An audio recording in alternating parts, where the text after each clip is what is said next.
Zamba komiso bisiko kokakati. Zamba komiso na destiné à vie na yo. Ane oyo eloko moko te ekobloke okoma bisika nzamba libi okoma. Temps de la parole. Yo bako simba yo te. Soki bako boma bana misusu. Mais yo bako simba yo te. Bible lobi babandaki ko boma bana nyoso ya ba hébreu. Mais ekomi likolo ya Moïse, loi ya Pharaon ezangi makasi. Alléluia. Loi ya famille na yo, likolo ya vie na yo ezangi makasi. Na lobi ezangi makasi. Onode. Ezangi makasi onode. Bako simba bato mosusu, mais yo bako simba yo te. Parce que osana maboko ya mwana. Oh non, j'aime ça. Moïse azalaki na maboko ya mwana ya nani? Ya Pharaon. Donc c'est-à-dire que même il n'a pas général ba yé. Bakoki ko boto la bo mwana Pharaon asini te. Alléluia. Tu es dans la main de Dieu. Dans l'odi fina yo, yana maboko nzambe. Dans l'odi fina yo, yana maboko à Jésus. Oh le mwana Pharaon asimi ba loi ekoya kolongola yango te. Tant que Jésus est vivant, moto kolongola on a sena mokilo ya zate. Temps de la parole.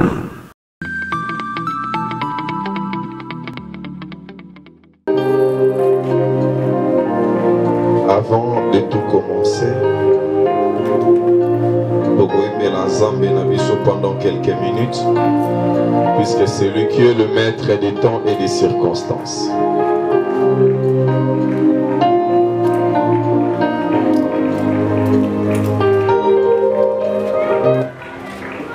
Yesu azali awa, Yesu azali awa, Yesu azali awa.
pesa Nzambe wana merci pour tiki mama ona maboko na Nzambe. Que le bon Dieu nous parle to bondeli na kombo na Yesu.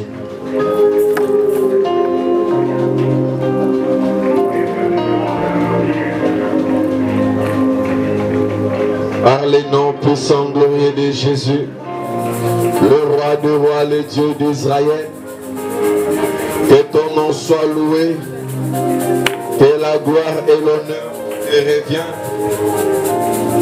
Par les noms puissants glorieux de Jésus, éternel Dieu tout-puissant, Ozali Zambé, Jésus, le Belabissona pourquoi y aller l'eau. Car il est écrit, l'homme ne vivra pas seulement de pain, mais de toute parole qui sort de la bouche de l'Éternel. Par les noms puissants glorieux de Jésus, Dieu tout-puissant, Yahweh Malobana, éternel Dieu n'a pourquoi l'élo, et Pambo la vie à Motomoko. Par les noms puissants glorieux de Jésus, nous allons bénir à ta parole. Na kombo na Yesu Christo Masia, au nom puissant glorieux de Jésus, le roi des rois. Père céleste, le Dieu d'Israël, le Dieu tout-puissant, le Louisali depuis il y a séminaire sur la destinée. Père céleste, le Dieu d'Israël, avant Mukolo Oyo et comment Zambéo Yebaki jour à l'élo. Voilà pourquoi Kokoke Kokufate na 2010, ni na 2015, ni na 2020, ni na 2023, on a rencontré à Mukolo ya Lelo. Ô éternel Dieu, Abba Père, le Dieu d'Israël, qu'il nous arrive tout ce que tu as prévu depuis l'éternité. Au nom de Jésus, j'ai ainsi prié. Amen.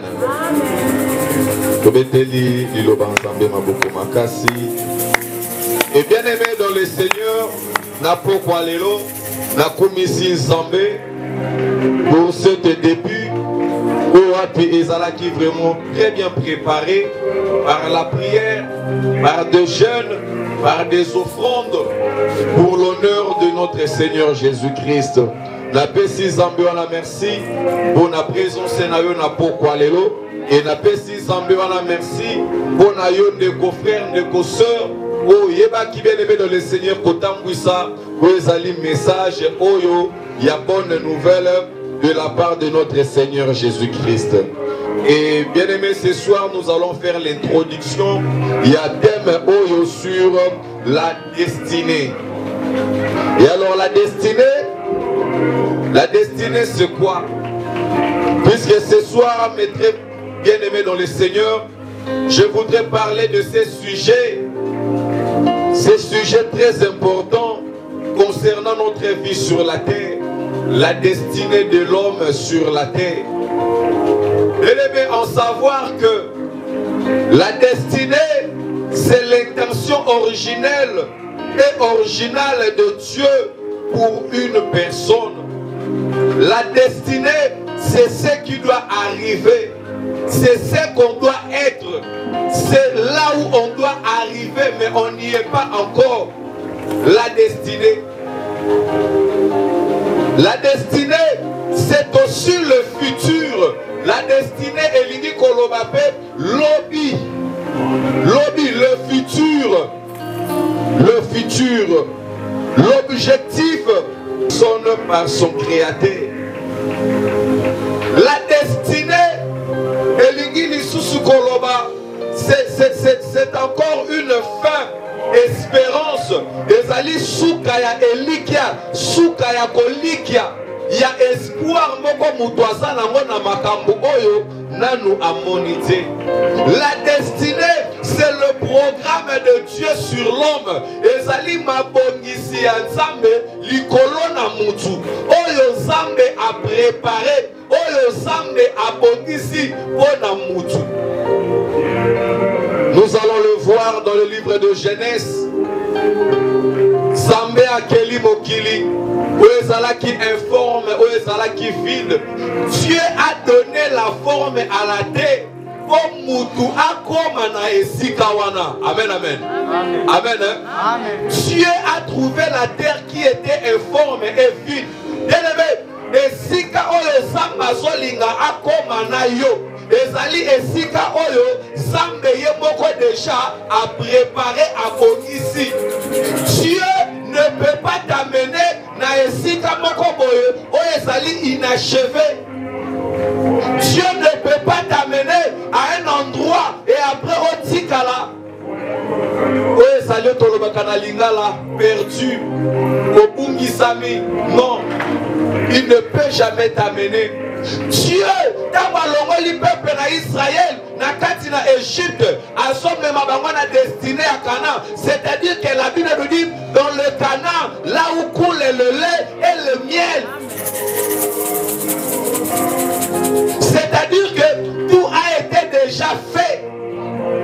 Moto akozala lisusu na ba effort ya ko fournir concernant sa destinée pour arriver. Et alors nous allons voir, bien aimé, dans le livre de Proverbes, chapitre 29, verset 1.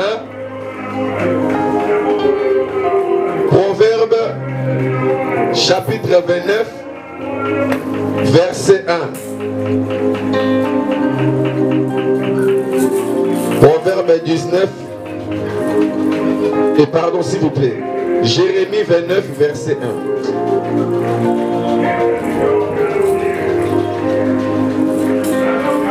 Jérémie 29, je suis là, verset 11. Car je connais le projet que je formais sur vous, dit l'Éternel, projet de paix et non de malheur, afin de vous donner un avenir et de l'espérance. Vous m'invoquerez et vous partirez, vous me prierez, je vous exaucerai.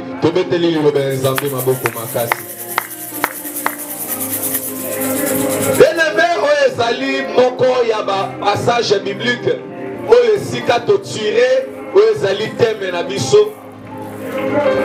La destinée ezali mabongisi oyo tozobenga yango na lolenge mususu oyo tozobenga yango le projet. Le projet ezali oyo koya oyo nanu esalemi te oyo tozali ko préparer. Mais bien aimé, en savoir que na vie ya mutu nyonso ndenge tozawa, nous avons des projets. Tu as des projets, il a des projets. Biso nyonso tout tozala ba projet. Mais malgré ma bongisi na biso, c'est le dessein de Dieu qui s'accomplisse. Amen. Hein? Amen. Wana okomona yango na Proverbe 19, verset 21. Biso tout tozala ba projet. L'homme peut former aussi ses projets. Mais au commis tout n'a beaucoup de questions. Mais pourquoi il y a une destinée dans ce comité? Bien aimé, il y a des choses qui peuvent bloquer ta destinée. Il y a, bien aimé, ton passé aussi peut bloquer ta destinée. Les péchés peuvent aussi bloquer ta destinée. Ta famille, tes liens, le combat aussi. Il y a aussi des ennemis qui peuvent aussi te combattre. Mais avec Dieu, nous avons la victoire sur tout le projet de l'ennemi dans nos vies. Amen. Ce qu'il nous faut comprendre, comme je l'ai toujours dit, dans la vie, nos alliés élevés, dans les alliés 3 temps, il y a Moutounase na Moukili. Nous avons le passé, nous avons le présent et nous avons aussi le futur. Maintenant, le passé à Moutou, et qui peut rattraper yo, puisque le présent est un problème. Bible Soloba, c'est que l'homme aura semé. Donc, à quoi il va récolter ça les magas dans le futur. Récolter ça les magas dans le présent. Donc, c'est ce qui va arriver. Oyekoye la yonasima. Yamwana bien aimé, fais attention la manière na yo ozali ko vivre na sena mukili o. Fais attention. Veille bien sur ta conduite. Veille bien sur ta marche. Oh bien aimé, lobby. Où va la récolter où ezali mabete. Batuna mokili batali si biso définition na bango ya histoire. L'histoire est une science qui étudie les événements passés de l'homme depuis son apparition sur la terre jusqu'à nos jours, jusqu'à présent. C'est-à-dire que le passé, jusqu'à présent. Mais le futur, l'histoire est incapable. Alléluia. Le futur, sur ce qui va venir, histoire à Mokili, Ezali incapable de définir, de plus que le futur, Ezali domaine privé, Yanzambe. Moutaye bilobi na yo, Ezaka Nzambe. Alléluia. Moutaye bilobi na yo, Ezali kanani, Ezaka Nzambe. C'est le Dieu qui connaît ta vie. Les humains peuvent te négliger. Batu bakoki ko mépriser yo, bakoko mona yo pamba, bakoko finga yo, bakoko chola yo, mais ta destinée est entre la main de Dieu. Bien-aimés dans le Seigneur, le combat de l'homme sur la terre, c'est d'avoir une meilleure avenir. C'est-à-dire qu'aux Alanalobi Moko Yamalam, vous pouvez remarquer, papa a travaillé, soit maman a travaillé, pour l'obi azala nini, azala heureux, azala malam, na ligota na ye, na bananaye. C'est ça le combat oyomoto, azozala na yango na sena mukilawa, pour l'obi agno kwa mate. Okomona mutu, azumbongo na ye, atongi ndaku ya étage, akotisi ba locateur, atongi ba immeuble, atongi ba entreprise. Nyoso ana pour l'obi, azala nini, azangate, azala na vie moko oezali très heureux. Amen. Nous sommes dans le livre de Exode. Pendant que nous médité en haut, j'ai senti des frissons dans mon corps. Il y a quelque chose que Dieu veut nous parler. Le passage biblique est beau. Dieu. Comme ça. S'il y a un autre, il faut m'amener. Exode chapitre 2 verset 1.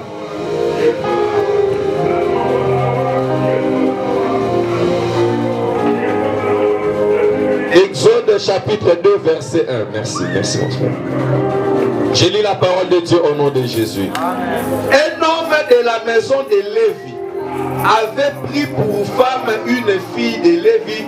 Cette femme devait enceinte et enfanta un fils. Elle vit qu'il était beau et elle le cacha pendant 3 mois. Ne pouvait plus le cacher. Elle prit une caisse de jonc qu'elle enduisit de bitume et de boue. Elle y mit l'enfant et le déposa parmi les roseaux sur le bord du fleuve. La sœur de l'enfant s'était à quelque distance pour savoir ce qui lui arrivera.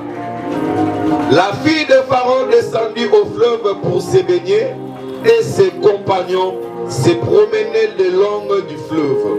Elle aperçut la queue au milieu de roseaux et elle envoya sa servante pour la prendre. Elle ouvrit et vit l'enfant. C'était un petit garçon qui pleurait. Elle en eut pitié et elle dit, c'est un enfant de Hébreu. Alors la sœur de l'enfant dit à la fille de Pharaon, veux-tu que j'aille te chercher une nourrice parmi les femmes des Hébreux pour allaiter cet enfant? Va, lui répondit la fille de Pharaon. Et la jeune fille alla chercher la mère de l'enfant. La fille de Pharaon lui dit, emportez cet enfant et allaitez-le-moi. Je te donnerai ton salaire. La femme prit l'enfant et allaita. Quand il eut grandi, elle l'amena à la fille de Pharaon et il fut pour elle comme un fils. Elle lui donna le nom de Moïse car, dit-elle, je l'ai tiré des eaux. Amen.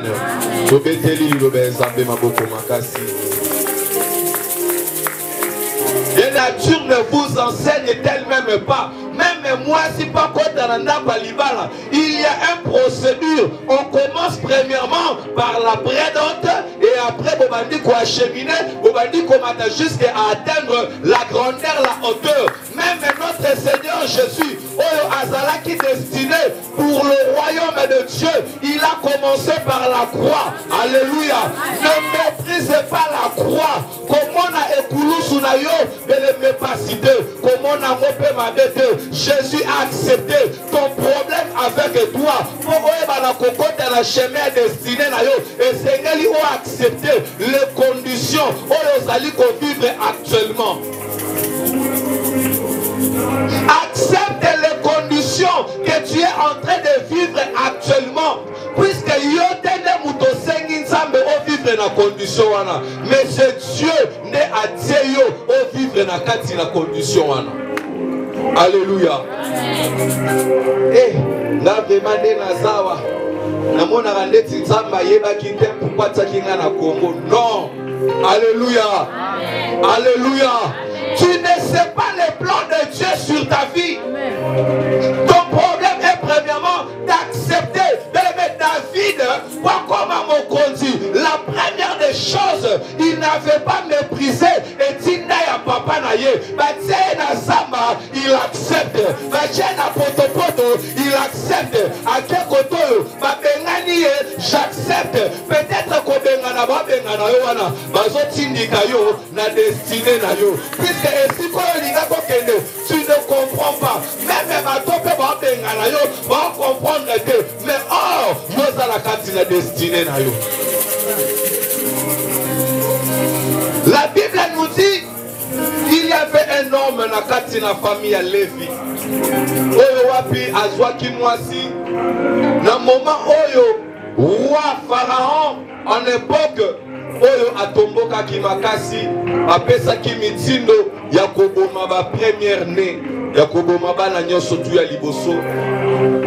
Mais qu'est-ce qui est arrivé? La femme tango aboti mwana, lorsqu'elle a affronté l'enfant, abomi mwana pendant 3 mois, akoki kobomba mwana te, a forcé kobomba mwana, mais l'enfant est en train toujours de grandir. A joué mwana, a tché na kati na caisse, a tchango bilamba, a bongisango malamu, a déposé mwana na ye. La femme pleurait, bona ye, nenga tché mwana wana, ayeba kite sikani ni mwana kokende.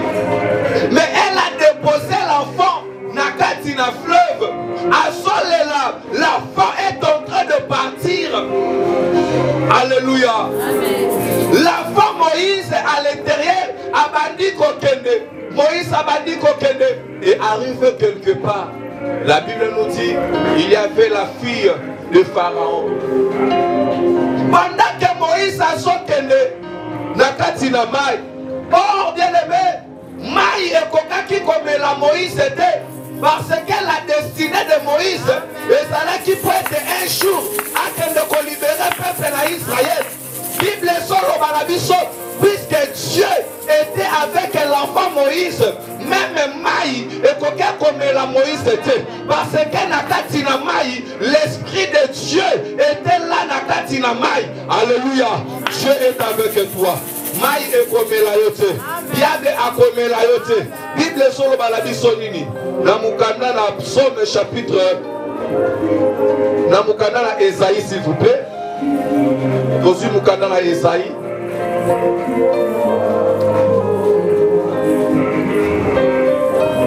Esaïe chapitre 43.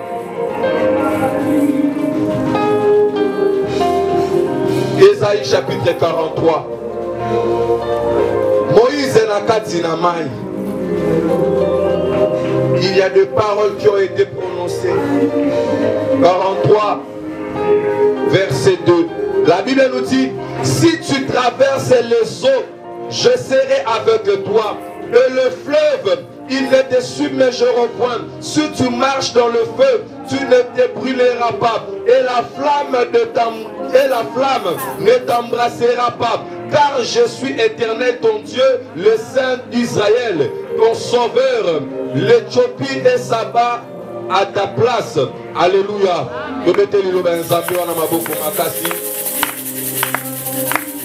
Moïse na kati na mai. Bible soloba. Quand tu traverseras les seaux, mai ekotika laka komela yote. Nous sommes des enfants de Dieu. Le combat de l'homme est sur la terre. Et ça lui peut être lobby. Asala moto nesengo. Asala moto na kimia. Christ, il a déjà travaillé pour notre destinée. Alors dit, je vais au Père pour vous préparer une place. Yamona sena mokili o. Et loko moko bangi saote.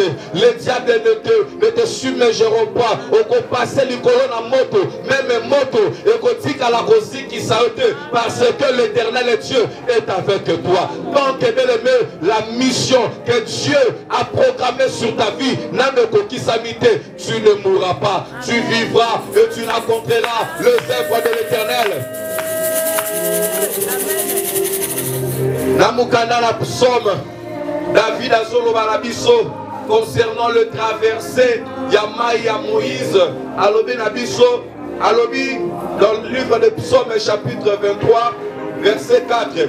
Quand je marche dans le vallée de l'ombre de la mort, je ne crains aucun mal, car tu es avec moi. Ta houlette et ton bâton me rassurent. Tu dresses devant moi une table en face de mes adversaires. Bien-aimé dans le Seigneur, dans le chemin de la destinée, tu traverseras de fleuves. Alléluia. Au traverser ma fleuve, au consignate, et tes ennemis seront là en face de toi. Nalobi banguna na yo, bakozala en face na yo.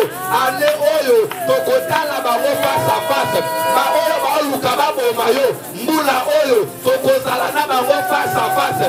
Moto kokimate, ils viendront, pe bakokumba ba genou na bango, liboso na yo. Tes ennemis vont se prosterner devant toi. La Bible déclare, quand je marche dans les vallées de l'ombre et de la mort, je ne crains aucun mal. Dieu est avec moi. Zamba Zanayo, na vie na yo, yebete, Zamba Zanayo, oso sala parcours mon côté à vie, osayo moko. Dieu ne t'abandonne pas abandonné, il sera toujours avec toi. La Bible nous dit, Moïse et Nicolo na mai. Bien-aimé, yo penanga lelo, osa lokola Moïse, Nicolo ya mai. Or na kati na mai, eloko ezo conduire Moïse na maman na ye ayebite. Eloko ezo conduire Moïse, c'est l'esprit de l'Éternel. Nalobi c'est l'esprit de l'Éternel. Tikete molimo na nzambe ekamayo ekomisa o na destinée ya vie na yo. Ekomisa o esika o so lingo koma na vie na yo. Bible lobi maye bandi kokamba Moïse. Moïse akomi mwana ya Pharaon atalié. Bien-aimé dans le Seigneur, yo bako simba yote. Soki bako boma bana misusu, mais yo bako simba yote. Bible lobi babandaki ko boma bana nyoso ya ba hébreu, mais ekomi likolo ya Moïse, loi ya Pharaon ezangi makasi. Alléluia. Loi ya famille na yo, likolo ya vie na yo ezangi makasi. La lobi ezangi makasi. Onode ezangi makasi onode. Bakosimba bato mosusu, mais yo bakosimba yote. Parce que osana maboko ya mwana. Oh non, j'aime ça. Moïse azalaki na maboko ya mwana ya nani? Ya Pharaon. Donc c'est-à-dire que même il n'a pas général ba ye. Bakoki koboto la boyo mwana Pharaon asimi te. Alléluia. Tu es dans la main de Dieu. Nalobi fina yo, yana maboko ya Nzambe. Nalobi fina yo, yana maboko ya Jésus. Oyo mwana Pharaon asimi, ba loi ekoya kolongola yango te.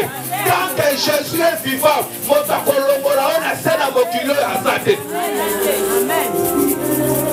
Bible lobi, l'enfant Moïse akoli na kati ya ndako ya Pharaon. Akoli wana ko akende ko atteindre o ezali destiné oyo Nzambe abongiselaki. Ce n'est pas facile ya ke mutu na vie akoma na destiné na ye. Il y a deux principes oyo esengeli na yo otambola na yango. Tu ne pourras pas arriver à la destinée na yo sans que on le kanaba na ba persécution. Yeba mwete bitumbe koya. Ba problème ekoya. Nyonso tu wana ezali ko contribuer pour te faire avancer na kati ya destinée na yo. Il y a des choses que Dieu a destinées contre toi. Lorsque la Bible est la destinée, ce sont des projets. Yebete Satan pe azalaka pe na yebe ba projet. Yangwana na tomboli loboko na ngai. Ba projet nyonso ya Satan. Oyo ezali orienté contre ta vie, ebe bisama na kombo na Yesu. Na lobi ebe bisama na kombo na Yesu. Nous sommes destinés à vivre une vie heureuse et non une vie à malheur. La Bible déclare le projet que j'ai sur vous, le projet de paix et non le projet de malheur. Pour vivre un avenir meilleur, c'est ça le souhait de Dieu. Mais quand il dit deux fois entre autres, tous les obstacles, il y a un avenir nabiso. Nanzela netamboleli nabiso, nanzela na conduite nabiso. Tous ala lokola Moïse, yoko kamba ezali panier te, mais tika panier et kambayo. Tika panier kambayo. Laisse-toi conduire par Dieu. Mais c'est Dieu qui a décidé et comment la vie na yo. Alléluia. Amen. La répétant encore na kolobana biso, ne méprisez pas le faible commencement, la destinée na yo. Puisque eloko yo somo na pamba, le loko za lozane eloko te, ba moni yo pamba. Mais or que muta ko sauver via libota mobimba, ezali yo. Samson, oyo batobola kimiso, oyo déjà ba récupérer que pas ma Philistin, ba bloquer ye, ba komi kosakana na ye. Bible soloba, Samson a tout ni jeune garçon moko ala ki pembeni na ye, mwana moko boya mukie, aebisi alobi, est-ce que koko conduire ngai na ba bisika oyo esimbi de force yanda ku oyo. Bible lobby 7 enfants à conduire. Et alors si Samson ayeba qui ko mépriser garçon en âme, yangwana zambe a solo de la génération que personne ne méprise ta jeunesse. Moto akitisa kibolenge na yote, mutu achola yote, parce que katina yo, il y a des plans de Dieu avec toi. Zamba kokwe ça va blocage. Na lodi na yo, zamba kokwe ça va sorcier. Na yo, zamba kokwe ça va Goliath. Ne crains rien, moto a minimisé te, faut se faire reculer te, comme il a fait inutilité, mais yo accepté. Et si ka on zamba zo memayo. Webi, et si ka on zamba memaka biso de fois, na ebandele zalaka très compliqué. Au moins na mutu peut-être à kolingate pour vivre dans ma condition là. Lokola David, batite na zamba. Bon na zamba. Et si ka on desengela ki pona ye akende kozwa expérience. Yako kende kokwe isa ba Goliath. Alléluia. Alléluia. Et voilà bien-aimé dans le Seigneur, dans le chemin de la destinée, bien-aimé, et Seigneur Nayo, kozala très prudent, pour kozala en bonne relation avec Dieu, pour kozala na vie meilleure. Pierre Azoloba, pour que lisusu pa ya nani, pambate et panayo, de te trouver yabiso bomoy. Dans Mokanda la Jean chapitre 6 verset 60 à 69. Où irions-nous? Parce que en toi nous avons trouvé la destinée à Luka Kayango. Destinée à Luka Kayango, Balona Kayango. Yamana Bible soloba o mutakolo na rosalani akobuka dans l'avenir okobuka lobi. Bible sotalisa biso bien-aimé pour finir. Oezali Pierre na Luc chapitre 5 verset 1 aux Okita. Bible est ici. Pierre oyo azalaki molobi misi a travaillé pendant toute la nuit atikalaki kozwa eloko mon côté. Il a travaillé, il a fourni tous ses efforts. Bien-aimé, na chemin à destinée de Mosawa papa maman pour réussir la vie na yo, la première des choses Lukanzambe. Ma connaissance soloba, cherchez premièrement le royaume de Dieu luka ya liboso ozala bonne relation ensemble. Ezalaki hier pembeni ya Sider na koti boye nabimi encore libanda pona nazwa quelque chose. Namoni garçon moko azalaki wana azopema pema vraiment komaki vraiment presque à la fin. Ces garçons là c'est comme ça yebi ngai plus que nga na yebi ete abeleli nga lobi parce que memanga na église na pusani na yo qui est bien te alobi encore memanga na église na tuni encore olobi na lobi memanga na église na yebi si c'est bon je vais faire quelque chose et si vous réussissez à noter priez-les na priez-les na tiki garçon na yebi si attends moi j'arrive au Goku Faté tu vivras. Or bien aimé prière on a salé la qui est ezalaki ndepe prière ozalaki ya suka po efongola nzela pour ndeko à se reposer. Quand je parle de se reposer, c'est-à-dire pour s'éteindre, pour molimo na ye epema. Na koti na kati na monika batu babanzi koya oh mes condoléances le frère à laquelle osambeli po na ye asali nini akufi. Er na bimi libanda natali ebebe na kanyi ndeko wana misu na kumisi nzambe. Est-ce que vous savez pourquoi na kumisi nzambe? Alléluia. Vous dites pourquoi la kumisi nzambe? Parce que tout au long de la vie na ye Dieu lui avait déjà destiné que akoko kufa bongo te. Amen. Hein? Okolokwaka jamais na msena mokili oyo tant que tu n'as pas encore vu Dieu dans ta vie. Ce frère-là, c'est ça qu'on appelle le miracle. Quelqu'un qui accepte Jésus et après ça l'inini à s'éteindre. Batuninga balobi me mutakufi mais yoso kumisa nzambe. Na lobi oui parce que avant à s'éteindre à l'élise secours ya nani ya nzambe. Ne blague pas avec ta fille. Kosakana na vie na yote. Koselater oya komona nzambe important. Wano sala mbetu na hôpital, wano komi na ba problème. Osomona Jacob aebaki koboto la destinée. Azwaki yango arraché yango ko arraché. Pierre qui a travaillé toute la nuit, oya tikalaki kozwa eloko moko te. Mais lorsque Jésus a yé, eloko nini Pierre a salaki liboso. Pierre alonaki, rebeloni Pierre alonaki.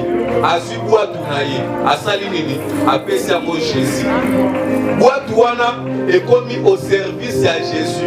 Eloko yo sali la kawana, sa yango au service ya nani, ya Jésus. Premièrement Jésus. Jésus a dit ko sala nango et servir Jésus. Jésus a tei liloba. Maintenant, ma combien soloba, Zambe azali mofuti, azali rémunérateur. Oyo nyonso tu azolona, azosala nini, azobuka. Olona ki malam, yebete na mikolo pe koya na vi na yo, okobuka mabete. Yo lelo, lelo zo sambela nzambe. Lelo yo wana na église. Tango ba mususu bazokende ba boîte, tango ba mususu bazokende ba fête, yo lobi te ngai na kende koluka nzambe. Beleme, nzambe wana abandono na mikolo koya. Yo zala na ba pasi nzambe wana tika yo non. C'est-à-dire que oyo yo na ki mabondeli na yo, ekosala nini? Ekoya likolo na yo. Bible soloba, Jésus a ici bien. Bien. Pierre a boaki bonyama et après na simana yango Pierre a ebaki ko récolter azwaki miracle onanu amona te na vie na ye. Pourquoi? Parce que na kati na destinée na ye a accepté premièrement Nzambe à l'écaliboso na ye. Amen. Hein? Amen. Kobeteli lo ben Nzambe maboko makasi. Et bien aimé de le Seigneur, nous allons prier. Pour rebondir l'ensemble. Ose prier, bien-aimé, pour ta vie, pour ta destinée. Moïse abotami akuti loi oyo ezosala ete bato bakufa. Loba na Nzambe, bien-aimé dans le Seigneur, nyonso oyo ezali kotelema contre ta destinée, nguya nyonso bapuissance nyonso tu bakomba ya monde de ténèbres oyo kokotelema mpona koempêche yo, mpona kopekisa yo ete okoma na chemin ya destinée na yo te. Ozobelela moto na Nzambe, ozobrise yango par le nom de Jésus le roi de roi. Prions. Na kombo na Yesu, Yahweh Zambalo l'éternel Dieu, bien-aimé, priez pour là au nom de Jésus. Misala nyonso molili, nguya nyonso ya molili, ozotelema bien-aimé contre ta destinée, ebebisama, par le nom de Jésus, par le nom de Jésus. Yahweh Zambe na nguya, Yahweh moto na yo, na ye kobebisa, nguya nyonso ya molili, ezoluka ko empêcher, ezoluka ko bloquer, Yahweh ya maladie. Na kombo na Yesu, le feu de l'éternel Dieu, le feu de Boran, le feu de l'éternel Dieu, le feu de l'éternel Dieu, Yahweh moto na yo, nguya nyonso molili, ezotelemela, destiné à ministère, destiné à vinanga, kolo ebebisama, par le nom de Jésus, par le nom de Jésus, par le nom de Jésus, par le nom de Jésus. Yahweh Zambe alula, kolo moto na yo, Yahweh moto na yo, Yahweh moto na yo, na kombo na Yesu, nyonso ezotelema, par le nom de Jésus le roi de roi, ozali Zambe. Bien-aimé, ozokende ko renverser ba autorité nyonso ya monde de ténèbres likolo ya vie na yo, ba Goliath nyonso likolo ya vie na yo, ozokende ko renverser.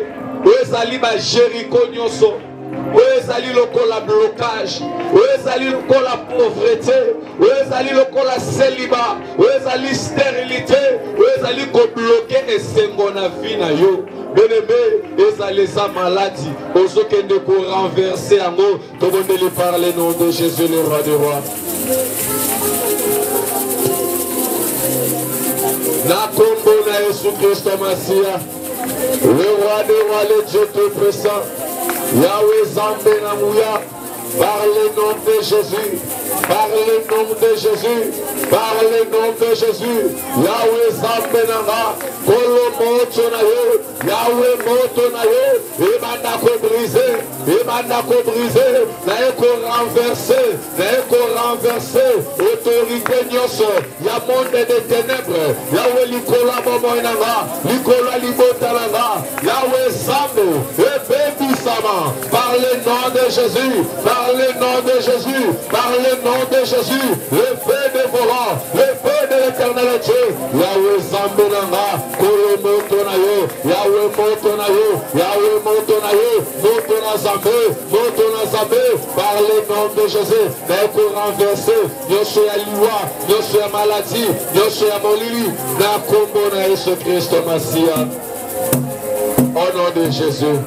Et les mains ozokende ko prier, projet nyonso ya monde de ténèbres, oyo abongisi, oyo a destiné, ba projet, ba arme, ba attaque, ba menace, ya molili, oyo Satana abongisi komelela yo, ezala nile sanctifié. Tozo bebise moto boneli na kombo na Jésus Christ Masia.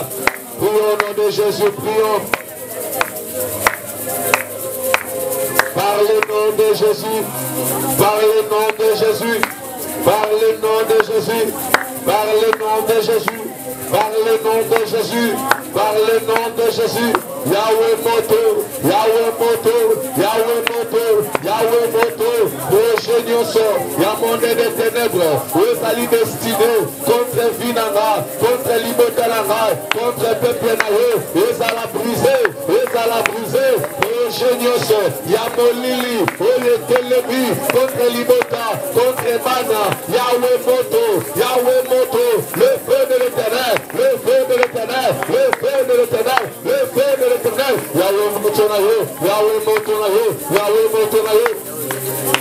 combo na Yesu. Le feu dévorant, le feu dévorant, le feu dévorant, le feu de l'Éternel, le feu de l'Éternel, le feu de l'Éternel, le feu de l'Éternel, le feu de l'Éternel. Na combo na Yesu Christo Masia.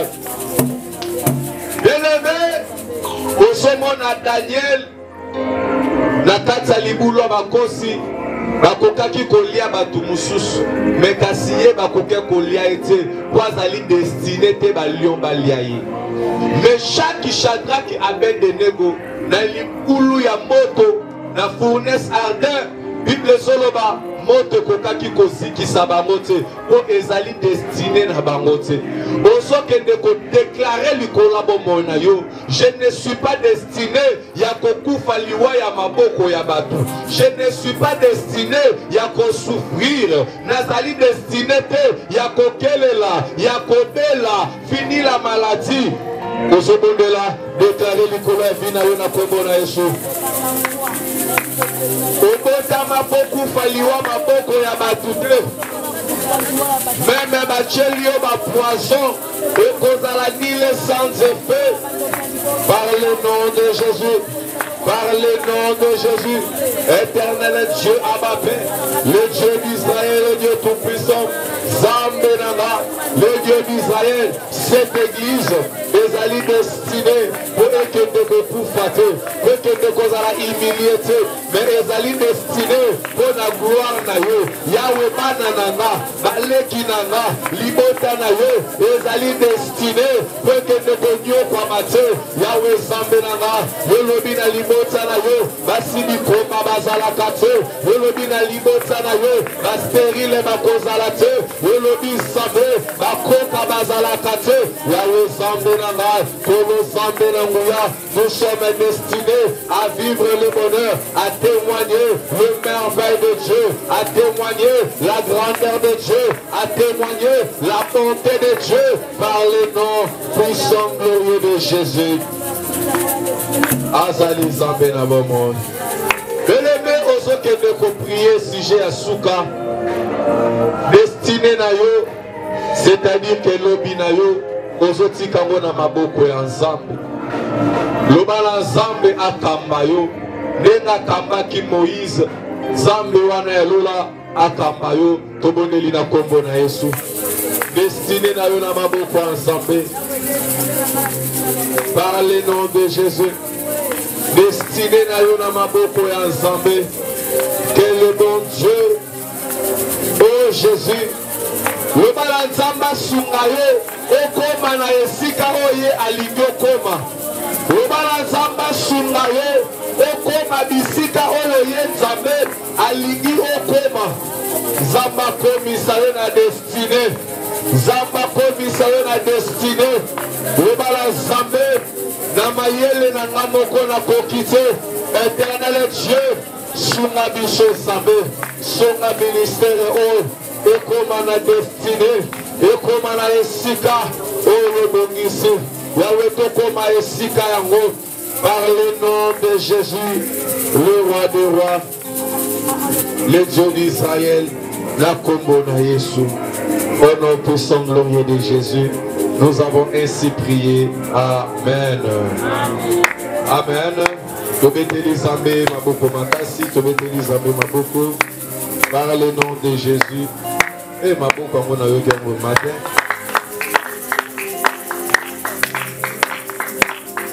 À maman dirait, maman Milolo, moi qui mara. Je vais te lisaber ma boucle.